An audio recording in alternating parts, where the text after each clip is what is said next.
Essa conclusão vem por meio de 2 laudos que foram emitidos pelo Instituto Geral de Perícias e que foram recebidos nesta tarde pela Polícia Civil aqui em Porto Alegre por meio da Delegacia de Trânsito da capital. E foi constatado que aquele ônibus na Rua Espírito Santo, no bairro Centro Histórico, pegou fogo e desceu desgovernado, primeiramente, a rua no dia 3 de outubro, porque não teve, primeiramente, os freios acionados de forma correta. Esse laudo foi entregue hoje para a Polícia Civil, está sob análise ainda do delegado Carlo Butarelli, que explica o que houve de problema nesse acionamento incorreto dos freios. Vamos ouvi-lo. A conclusão da perícia foi que o ônibus desceu ali aquela rua porque não foi acionado efetivamente o freio estacionário. Então agora a gente quer também ouvir novamente o motorista para ver o que ele tem a falar sobre isso e vamos concluir esse procedimento e encaminhar à justiça.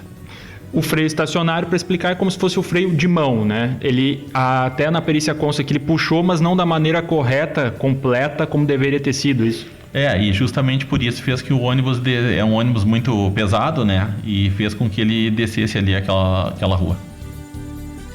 Existe, Ramon, dentre algumas afirmações nesse laudo que nós tivemos acesso, uma amostragem, por exemplo, do próprio freio do ônibus e mostra, inclusive, que havia um desgaste acentuado, segundo a perícia, mas não o suficiente para causar uma falha catastrófica. Essa é a frase colocada pela própria perícia, pelos próprios técnicos nesse laudo.